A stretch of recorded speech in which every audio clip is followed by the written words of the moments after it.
Book 3, The Mansions of Idumea, Chapter 3. My sofa!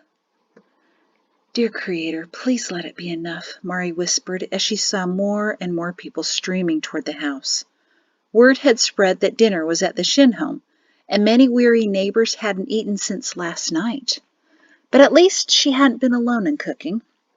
Mari looked down the line of cut logs with offerings of food set on them, and villagers queued up to dish food onto broken plates and small circles of sliced timbers. Hours ago, women had arrived with a variety of ingredients and cooking supplies, and together during the afternoon they came up with ways to stretch the food they salvaged. Pato and a few other boys were tasked to dig holes for makeshift ovens for biscuits. And when two men brought by a deer that had died when it ended its terrified run during the second tremor by crashing into a barn, Mari thought they just might have enough to see them through the night. She looked back toward the spit roasting the venison in her back garden and decided the spit should stay when all of this was over. It was an interesting and practical addition. They probably had enough to feed several hundred people, and that was what was coming. And dear Creator, she murmured quietly, look at them all, sitting together along the road and in the gardens talking, sharing their experiences, giving comfort. I do believe this is the best holy day dinner we've ever had. You certainly seem to work in mysterious ways sometimes. Mari's thoughts were disturbed by a horse approaching along the cobblestones. She looked up to see Shem's mount with the most remarkable set of riders. In front of Shem, seated on the saddle, was her mother. Mari couldn't remember the last time, if ever, she'd seen her mother on a horse.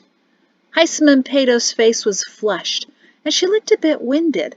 Shem nodded to Mari and redirected the horse to the alley behind the house to avoid the crowd of people. Mari jogged to the back of her yard, weaving through villagers who helpfully trampled her weeds. She arrived just in time to see her mother turn bright red as Shem helped her off the horse. My, was that an experience? Mrs. Pato said breathlessly to her daughter and leaned on her for support. Thank you, Shem, Mari beamed at him. Please get something to eat before you head back. I think I will. It smells a lot better here than the rations we're handing out in the village green, he grinned. And, by the way, the lieutenant colonel is still planning to come home tonight, but he's a bit delayed.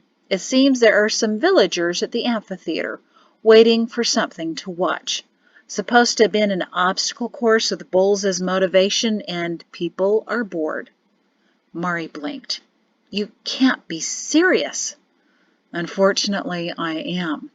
Their houses weren't badly damaged, so they picked their way through the smoldering remains of people's businesses and shops as if the rubbish movers were just slow getting there today. In the middle of Edge's biggest crisis, Mari exclaimed, they're waiting for a show. If anyone has any sense, those bulls are roasting in someone's back garden right now. Shem shrugged in disappointed agreement. That was what Perrin was hoping to accomplish. Last I heard, he was having some soldiers escort a group of drunken young men to where the old mill used to be until it crumbled. There were a few more groups of people headed toward the arena looking for something interesting to watch, and Grampy told me that Perrin was waiting for them, with that look in his eye. You know, the one where no one leaves feeling very good about themselves? Mari smiled sadly in approval. Well, when he comes, he comes. Plenty around here to keep us entertained. Shem nodded and resumed a more formal stance. Well then, good evening to you. And Mrs. Pato, he said to the older woman, who had been staring steadily at him for the past 5 minutes. I hope the ride wasn't too rough. He tipped his cap at her, and she smiled vaguely. As Shem strode off to get some dinner, Heiseman sat down primly on the log bench near the makeshift spit. Her shoulder-length curls were disheveled. Her second-best apron was smudged with mud, and she wore her very best cloak, which would take hours of soaking to get clean again. But amazingly, she didn't seem to notice. Honestly, Mari, I just don't ever remember such an experience. I'll be thinking about this for weeks, maybe even longer. She fanned herself with her hand despite the cooling temperatures. I can imagine, Mari said, putting an arm around her mother and hugging her. I've been worried about you, wondering what you were going through all alone down there. Haisamum looked at Mari, baffled. Then a distant light flickered on. Oh, you mean the land tremor? Yes, that was extraordinary too, wasn't it? Mari stared at her mother, who was still flushed. Haisamum seemed to be trying to pick out Shem among the villagers, but he was already lost in the crowd. People had made way for the tall, muscular soldier to get to the front of the line.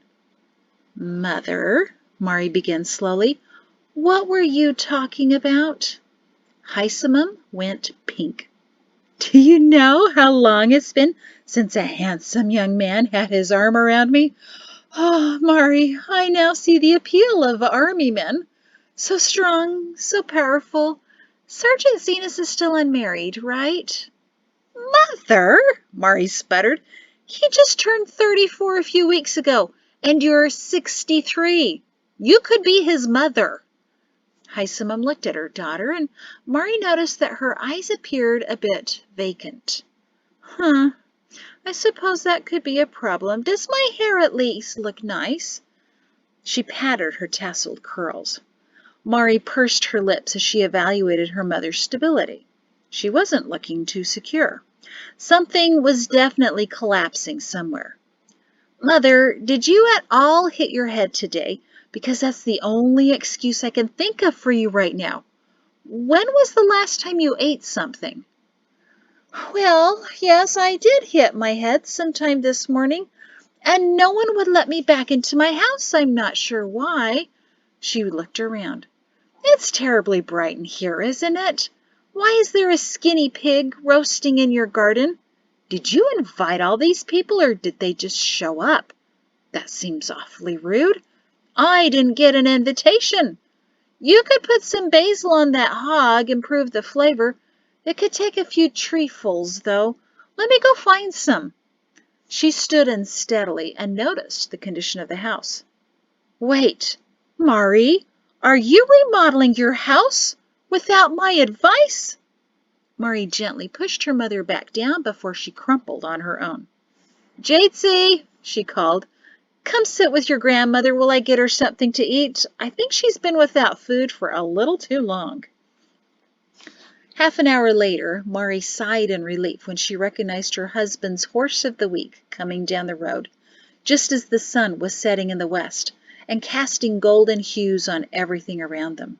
She'd been standing on the side of the house waving goodbye to some satisfied neighbors, secure in the knowledge that she'd filled a plate to overflowing and hid it in the kitchen for Perrin before the last of the morsels were devoured. Even now there were only a few crumbs left here and there, and a bony carcass in the back garden. But on the northern neighborhoods of Edge, everyone had full bellies. There was only one more to fill, and she smiled as her husband saluted her casually and rode up to the house. But her smile froze in place when the last beams of sunlight illuminated who was sharing his ride behind him. Qualipo Healy. Oh, Perrin, what were you thinking? She murmured under her breath. The 22-year-old was so scrawny that two of them could have hidden behind Perrin's broad shoulders. He hadn't worn silk shirts for years, and now seemed to be wearing something so tattered under his soiled jacket that he may have taken it from a ruined house. Pinching a shirt would have been nothing compared to how much he'd stolen for the garters over the years. Mari clenched her fist as Poe peered cautiously around her husband. Today, of all days, he chose to make his return. Mari grumbled to herself that Edge probably quaked at the thought of housing him again. Of all nights to bring home a thief, Perrin had chosen this one, when not a single house could be secured. Her husband tried to catch her eye, but Mari was staring only at Poe when the horse came to a stop. Then again, on such a night, how could she even think about turning away someone in need? Even if that was someone adept at filling every need he might possibly have with his proven snatch and run. She plastered on a welcoming smile, hoping the shadows of the coming evening hid her concern. "Mr. Healy," she delivered her old greeting as warmly as she could. "What's the news, Poe?" Poe slid off the horse and gave her a timid smile. While he stood at average height, he was skinnier than any man she'd ever seen. His black hair was a bit long and unkempt, his light brown skin even darker for having been outside so much.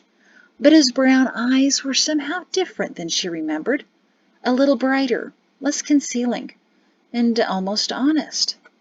He nodded nervously to her. "The lieutenant colonel said I could probably find something to eat here. I hope that's all right with you?" He scanned the house quickly, and Mari tried to push down the suspicion that he was casing it. Poe sighed. "It really hasn't changed a bit. That's good to see, except it seems a little shorter than I remember." "We're adding a new roof line. Made the decision this morning, in fact," Mari explained. Then, with all the enthusiasm she could find after the long, dreary day, she said, "Welcome back to Edge. Jatesy," she turned to her daughter, who had been running up to greet her father, but stopped in surprise when she recognized Poe. "Fetch the dinner I hid for your father and put some on a second plate. I know there's more than enough." Jatesy looked apprehensively at Poe, but he smiled at her. She darted into the darkening back porch. Poe shook his head and let out a low whistle. "She's certainly grown up in the past 2 years, hasn't she? Used to try to feed me weeds when she was a toddler, if I remember correctly." Mari cleared her throat and glared at her husband, hoping he'd notice how Poe's gaze lingered at where Jatesy had been. One of these days, and it had better be soon, Perrin would realize his daughter was turning heads left and right. He still seemed to want to believe she was the toddler who loved to scream at him. Perrin looked at the thin young man, then in the direction he was still staring. For once, Perrin saw it, and his eyes enlarged in worry. "You look tired, Poe." He abruptly changed the subject. "Go sit down on the bench by— is that a spit in my back garden? Well, it looks like there's remnants of something for you to pick out for now." "Yes, sir," Poe said amiably, and left for the back garden, weaving deftly between stumps and rocks as if he were used to picking his way quickly through dark and unpredictable terrain, because he was. Perrin turned to his wife, who had just sprouted a new steam vent of her own. He pretended not to see her fuming. "Looks pretty good, doesn't he? His eyes are brighter than I've seen them in a long time. He's been spending some time in Moorland and Mount Scene, but came home just 2 days ago. The Healys weren't too thrilled to see him, though. I think he slept in the village green last night." Mari tried her one eyebrow raised look. In the growing dark, she was sure it was almost menacing. "Getting pretty good at that," Perrin gestured at her face. "Need to work on the nervous twitch, though. Kind of ruins the effect. Now where's my daughter with my food?" He rubbed his hands together as if absolutely nothing else in the world was wrong, except for his tardy dinner. "I'm starving." "Perrin Shin?" Mari hissed when she was sure none of the departing villagers could hear them. "Why is Qualipo Healy in my back garden? And where do you suggest he spend the night?" "Right here," Perrin said soberly, "with us. He's agreed to be our guard tonight." "Are you insane?" she breathed in fury. "Because I really don't need 2 crazy people tonight. I don't. First, my mother comes here with fantasies of becoming Mrs. Shemzinas, and now you've brought home a known thief to guard us." "It's all right. He'll have my sword." He squinted at her. "What do you mean, Mrs. Shemzinas?" Mari wasn't about to be deterred. "You're giving him your sword. Poe Healy, right? Do you know how much that steel is worth? Perrin, is that wise?" "Yes, it is. Since he's going to be one of my new privates, he's going to enlist formally once things calm down a bit." "Your mother thinks she's marrying Shem?" "No, of course not. She was just a little confused and fell in love with her rescuer," said Mari hurriedly to get all that out of the way. She's already asleep on Pato's mattress we brought outside. And yes, the house is secure enough to venture into, but I don't think we should sleep in there yet.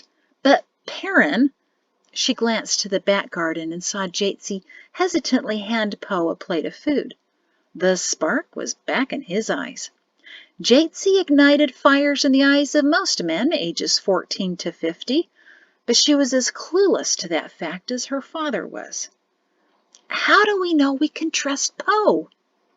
I don't, he admitted, watching closely as the most prolific thief in Edge eyed one of Perrin's most prized possessions. But if no one does, what hope will he have? Mari, he helped a great deal today. He was as brave as any soldier and ventured into houses no one else dared to.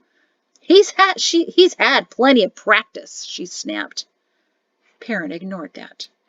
And he never did anything to lose my trust. He said he came home to get a new start, and I believe him. I really want to believe him. At the fort, I can watch and control him. But you can't control him when you're asleep in your garden. Perrin sighed. He was a good boy, Mari. Remember? He told me his fondest memories were of coming to our house each afternoon for your after-school care. That's a very sweet thing to say, and you fell for it. Mari, give him a chance, he said, squeezing her shoulder. Just one. If he were our son, wouldn't you wish someone would take him in? Our son wouldn't be like him. Mari. Perrin's tone was both admonishing and pleading. We're all family, right? In that way, he is our son. Mari closed her eyes in aggravation. It was easy to quote the writings to others, but quite another thing to have someone use the writings back at you. But she knew he was right. She didn't feel any threat from Poe.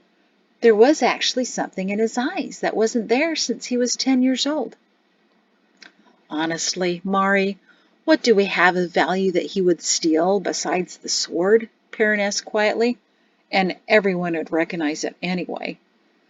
True, Mari reluctantly conceded, looking up into his dark eyes that always seemed to convince her to see things his way, luckily for him. Not a profitable market for our old books either, I suppose. Besides, you and Shem are experts in the field of tracking Poe Healy. He winked at her. I knew you'd see things my way, as usual. No one rested well that night. Every neighborhood in Edge had the appearance of an adventurous fishing trip. People shared stories late into the night as they sat around fires, roasting pieces of animals until the outsides were burned, but the insides were still raw and chewy. But Camp Edge included amenities most families weren't accustomed to. Smaller land tremors that the world forgot to include in the morning's events were tossed to the surface as afterthoughts to rock terrified children and jumpy adults. Unnerving crunches of shifting rock and occasional house collapses broke the normal quiet of the night. Temperatures plummeted to near freezing. And, in the case of the Shin family, a long sofa appeared outside near the fire in the back garden. The sofa moved to its new position while Mari and Jatesy carefully picked their way to Jatesy's room to retrieve her straw mattress and as many blankets and coats as they could find in the storage wardrobe. By the time Jatesy had maneuvered her mattress over the debris in the dark house, and Mari made her way to the back garden with her arms loaded with things to keep them warm, the sofa was there. Slumped on either side, with their arms folded and their eyes closed, were Pato and Perrin. My sofa! Mari wailed, but not too loudly as to awake her mother or to startle the neighbors trying to fashion beds in their back gardens. How could you? It'll get ruined out here, especially if it rains. Perrin opened one eye and looked up at the cold, starry sky, without either of the two moons lighting it. Not tonight, he mumbled, and closed his eye.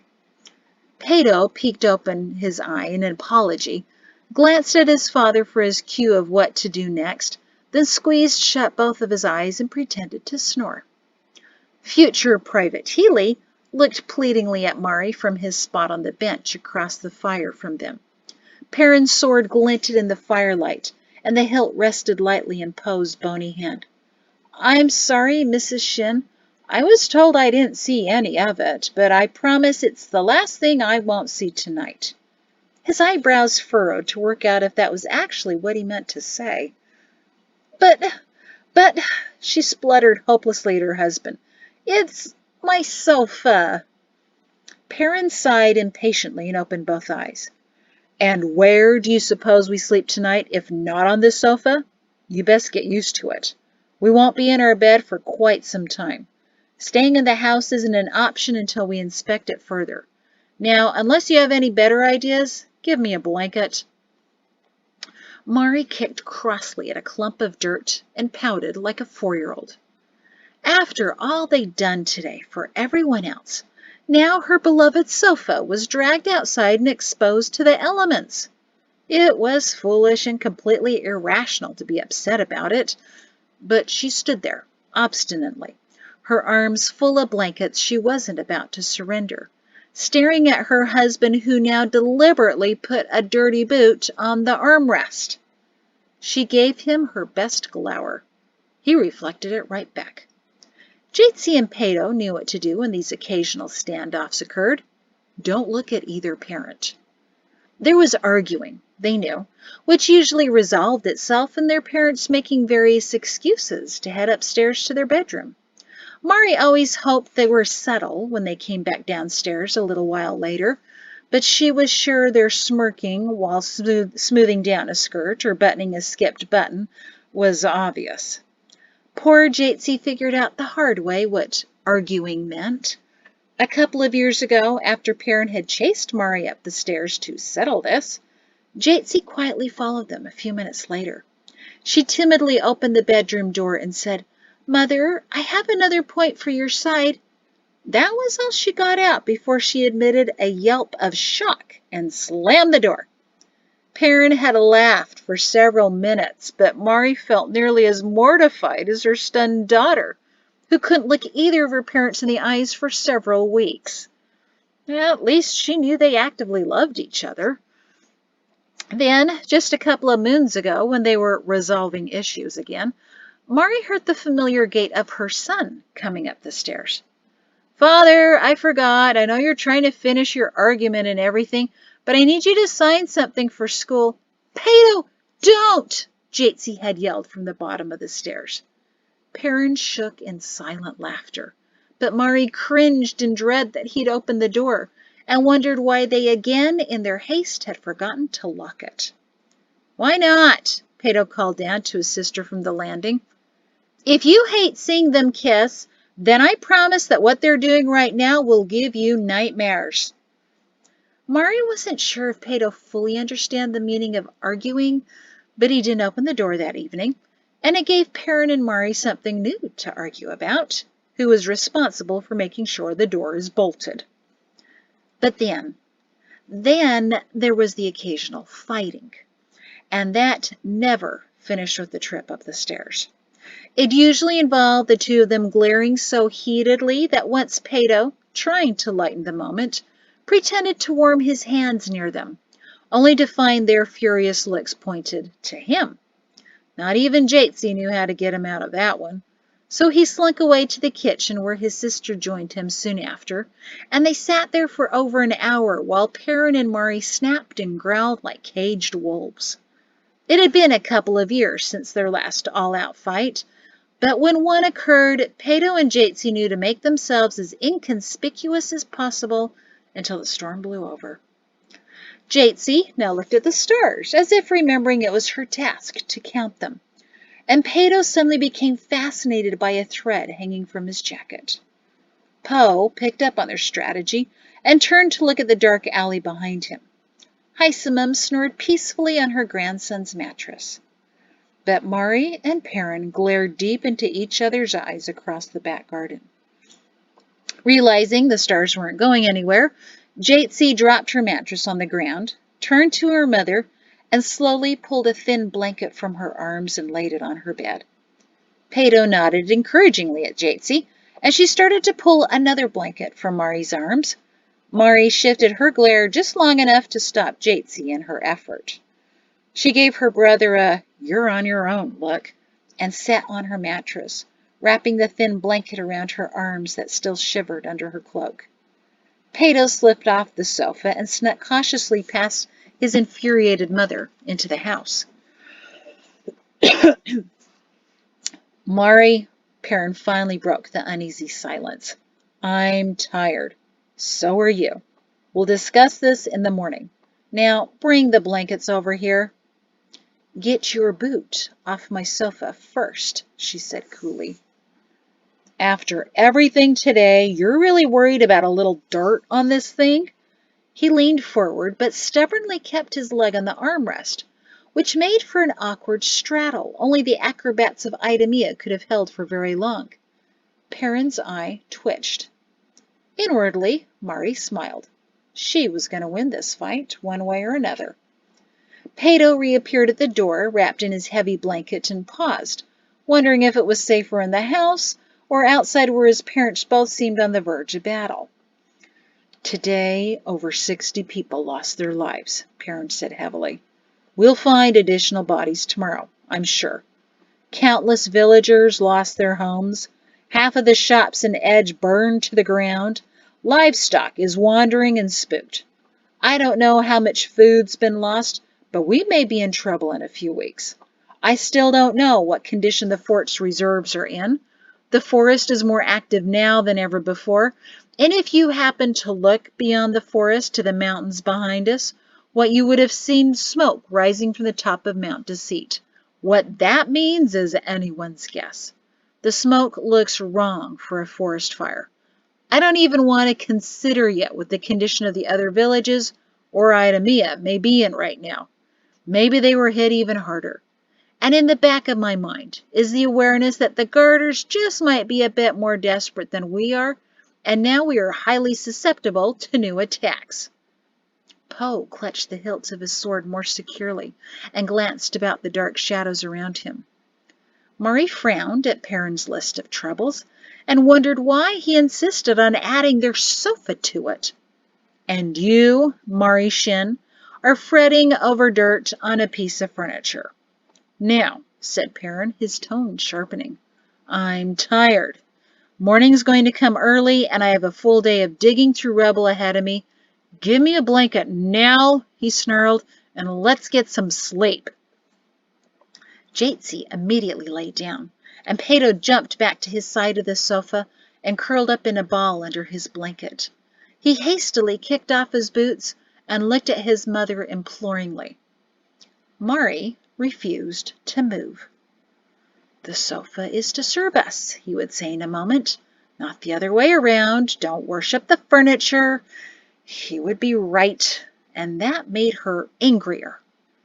In reluctant resignation, Mari looked at the bundle she held and dropped it on the ground. She felt her husband's eyes still on her as she pulled out his new woolen overcoat and laid it over her mother, hoping the thick weave and lining would be enough to keep her warm.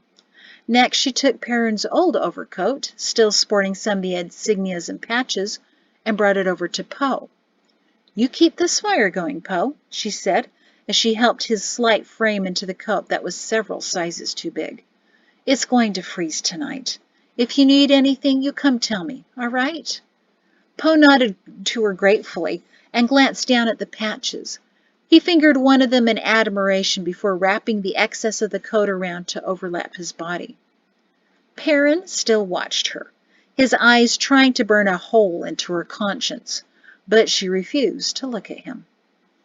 She laid another thick blanket on her grateful daughter to supplement the thin one, and tossed Pato's dark blue baby wrap that had somehow managed to come along for the ride onto her son's head. With 2 down blankets in her hands, Mari slowly walked over to her husband, who still kept his position on the sofa. His glare had become etched on his face. "Get that boot off the sofa, and you can have a blanket," she said evenly. Perrin pursed his lips as if considering the offer. Mari knew he was fully aware of what that look did to her, but she wasn't about to be defeated that easily. She took a step closer. I realize you spend all day on a horse, but even when you were Pato's Edge, I doubt you were that limber. You may pretend not to hear it, but I can. Your thigh muscles are screaming in agony. Move your leg. She finally smiled. Pato snorted into his blanket and Jatesy giggled. Perrin took a breath and said, with his voice tinged with pain, I really wish I could move it, but Mari, I'm stuck. His face finally released the glare and twisted into a painful chuckle. Help me, wife, I'm getting old. 43 is hardly ancient, Mari laughed quietly and carefully lifted his very stiff leg up and off. Ow, ow, ow, ow, ow, Perrin whimpered as he rubbed his thigh. He noticed Poe smirking. Not a word of this, Qualipo Healy, to anyone, especially Shem Zenos. Healy straightened up. Yes, sir. And, sir, how many more of your secrets will I be asked to keep tonight, just so I know? Perrin chuckled. Just remember, I have my fair share of secrets about you, too, Mr. Out-All-Night.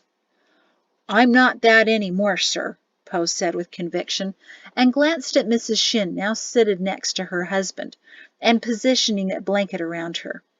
Mari nodded at him, hoping it was true. But Perrin smiled without any doubt.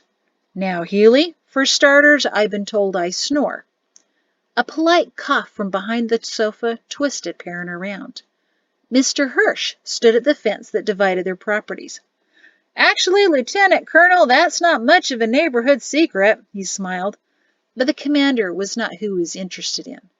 With his eyes now as steely as the sword, Mr. Hirsch gestured to Poe.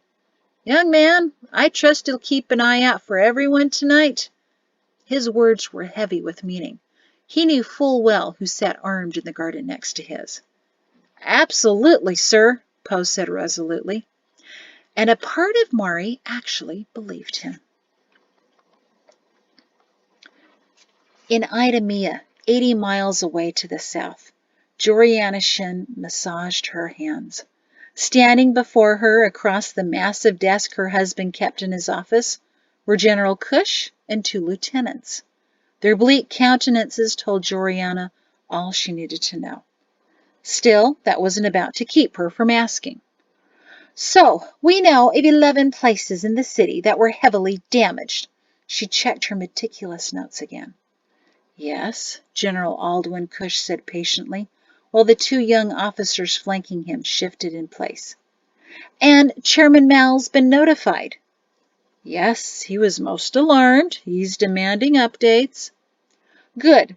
And you've interviewed all the soldiers who were helping with the recovery efforts. Yes, Joriana. She checked off a few more items reluctantly. And we're sure everyone at the garrison was asked. General Cush regarded her with sympathy in his tired eyes. Joriana, there are thousands of soldiers. Everyone at the garrison was asked. Cush glanced to the aide at his left. Go get my wife, he said in quiet undertones. Mrs. Shin is going to need someone here with her tonight. In a louder voice he said, Colonel Thorne sent out messengers everywhere asking and all day long. Joriana, it's dark now, and there's little... I don't care that it's dark, Aldwin, she seethed. All I want to know is, where's my husband? Cush sighed miserably. That's what all of us want to know, too. The sun would be rising in a few minutes, but Poe Healy was more than ready for bed. He found himself repeatedly nodding and banging his head awake on the ornate steel hilts of the sword that supported his leaning body. It'd been that way all night, fighting to remain conscious, to pay attention. It'd been a long time since he'd been Mr. Out-All-Night. The dirt in front of him, he kept tally marks with the tip of the sword. How many new tremors? How many distant rumbling noises that may mean another house had crumbled? And how many attempts were made to sneak into the neighborhood? The marks were 13, 9, and fortunately 0. His neck and back were stiff with exhaustion, but he was sure he remained awake most of the night. that nothing important had escaped his notice.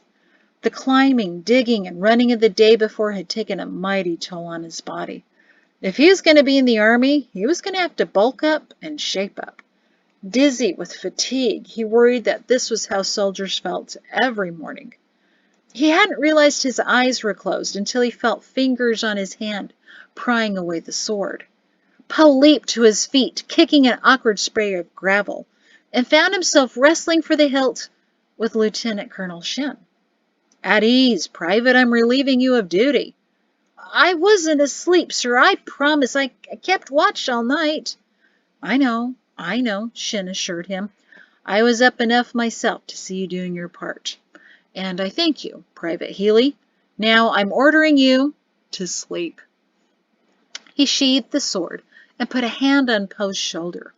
The weight of it nearly melted Poe into the ground.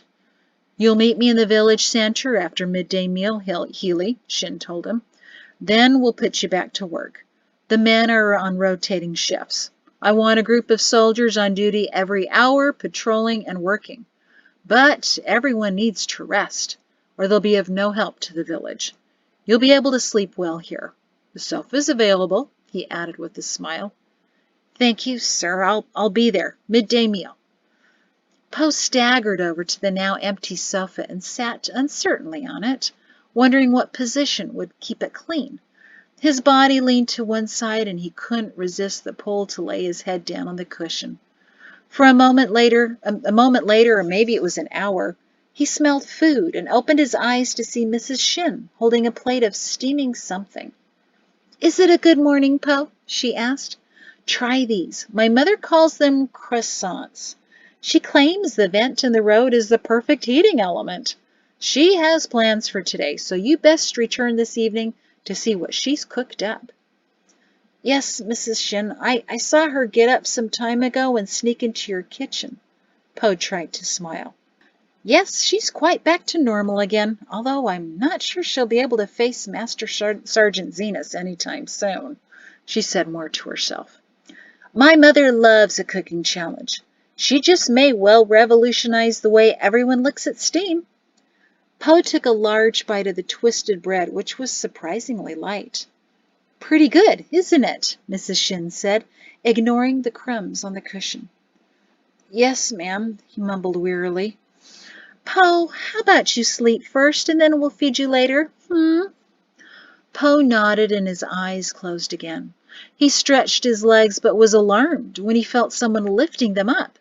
He sat up quickly to see Mrs. Shin placing his feet on the end of the sofa. Much more comfortable that way. She patted his knee kindly, ignoring the fact that his boots were dropping dried mud on the cloth.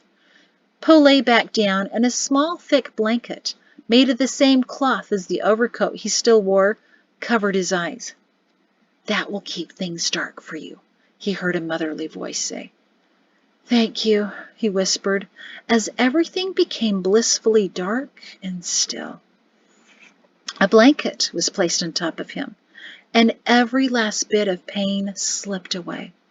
Not only that, but his worries and dread seemed to fade as well. For the first time in too many years, he felt, accompanying the fatigue that was slowly engulfing him, a sense of comfort, of depth, of lightness. He didn't know where it came from, but there was nothing else like it. Just as the blanket on his face told him it was all right to rest, the feeling in his mind assured him that things would be different now. Maybe the lightness was forgiveness. He'd heard a rector talk about it once, and Lieutenant Colonel Shin mentioned it a few times when he visited Poe. It was a distinct sense of, it will be all right. You can make it right here. He mumbled as he drifted to sleep. "So good to be home, Ma." Mari walked quickly away before anyone could see her wiping the tears off her cheeks. The dark figure walking up into the forest that night looked around him nervously. Nothing was acting as it should. Things that used to bubble were now spurting. Things that spurted were now gushing. Things that gushed were now quiet. and areas that used to be quiet were now emitting groans and smells that they had never before. He was relieved to reach the warm spring that, for the moment, mystifyingly ran cold. He sat on a log and sighed heavily. A few minutes later, another body joined him. "Is it as confused down there as it is up here?" The figure nodded. "Nothing's the same. You may have to make a new map." "That's what we thought," said the other man, dressed in green and brown mottled clothing. "Are you all right, Shem?" Shem nodded again. "Remarkable 2 days. The devastation is terrible. Every house has been affected. Found 60 dead the first day, another 24 dead today. Yesterday, I don't even know what time it is anymore." He exhaled and rubbed his eyes. His companion patted him on the back. "As long as you're safe." Many people were wondering. "Oh, I'm safe. I'm all right. So were the Shins. Should be an interesting next few weeks, though." "Understood. How about we meet only if something arises? I can't imagine anything else will be happening except cleaning up for a while. The whole northern world seems to have been affected." "Sounds good," Shem said, massaging his bleary eyes again. He stood. "I've got to get more sleep before the morning. Just tell everyone I didn't suffer anything during the land tremor other than surprise when a terrified private I just finished giving a night tour of the forest to ran into my quarters and jumped into my bunk with me." Joriana wasn't as skittish tonight as she was the evening before. Perhaps the fact that she hadn't had more than an hour's sleep did something to steel her resolve and make the men standing in front of her recoil as her voice became shriller. That was the only excuse the hardened officers could come up with. Scattered over the broad desk were maps, detailed notes, and a hand that shakily made markings all over them. "So we can eliminate the old dripping stream development and zebra estates along with the Hat District." A long, low sigh caused her to raise her head, and the piercing nature of her gaze made the two captains and the major take a cautious step back. However, it had no effect on the colonel, the commander of the garrison. "Mrs. Shin, I don't know how many more times we need to go over this. None of the reports has changed since dinner time. He simply disappeared."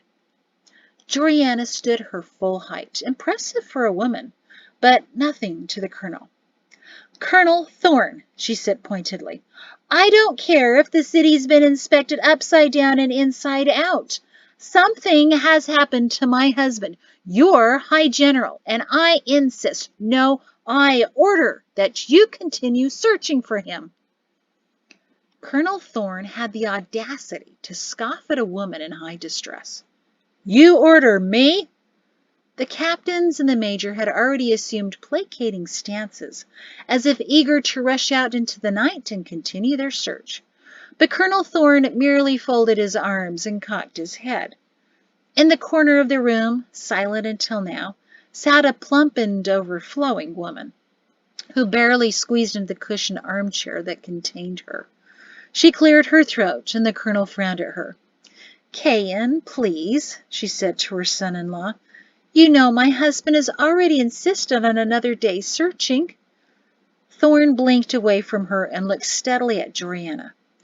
"I take my orders from General Cush, who, as pointed out, has already outlined search patterns for tomorrow. So unless there's anything else, Mrs. Shin," he said in a manner that suggested at this late hour the answer best be no. Joriana tilted her head at him. "No, that is all." After the men had filed out, the major pausing to send an encouraging nod to Mrs. Shin, Joriana sagged into her husband's chair, her head in her hands. Mrs. Cush struggled out of her chair and rushed to her friend's side. "Where is he?" Joriana sobbed quietly. "Where is he?"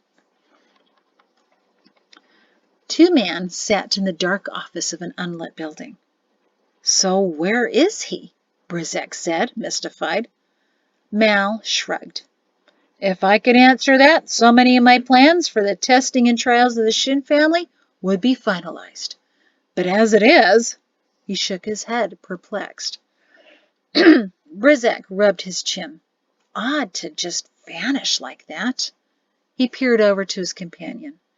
You didn't issue any orders, did you? Mal scoffed. I was about to ask you the same thing, wondering if you were trying to get an unfair start on our research by playing Where's Ralph Shin? By the way, did they ever find that contestant? Oh, yes, Brizek droned. Apparently he got bored waiting to be found, downed some meat, and fell drunk into a wagon. Woke up in Orchards with a broken leg to see an unfamiliar woman who promptly punched him and demanded restitution for her goat. Mal blinked. What's that supposed to mean? Brizek rolled his eyes. No one knows. I've told them I will no longer take forensics requests for people involved in those arena shows. In my opinion, these new contestants are a good way of eliminating those whom nature would destroy anyway. Let the idiots speed up the process all on their own. Not only are they a waste of my time, but a waste of my mind. I'm rather surprised you haven't been asked to help with the Shin situation. Oh, I did. But there's absolutely no evidence. I spent hours on it yesterday evening. Mrs. Shin showed me everywhere her husband had been to the day before the tremor. Said they went to bed that night. She woke up to feel the bed swaying in the tremor, but there was no Ralph. His uniform was missing, as were his boots, so he'd got up early and went somewhere, but there's no evidence of anything amiss. Mal furrowed his brow. Ralph's not the kind to, find a little something interesting on the side.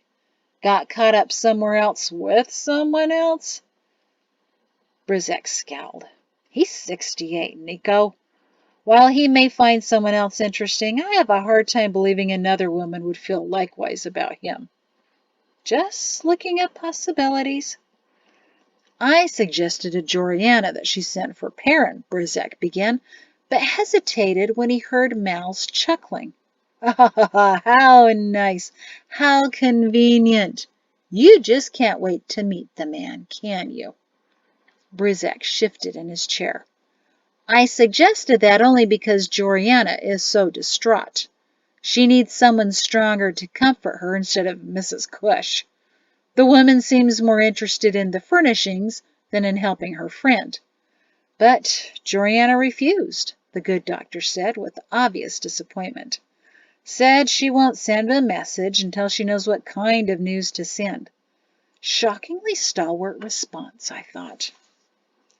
You just seem to be enamored with all women called Mrs. Shin, aren't you? Mal said. Brizek glared. I'm merely gathering information, Nico. In order to create a truly entertaining test with some bite, we need to know exactly who we're biting. But, he sighed sadly, not until we find out what happened to High General Shin. And that's the end of Chapter 3. Thank you.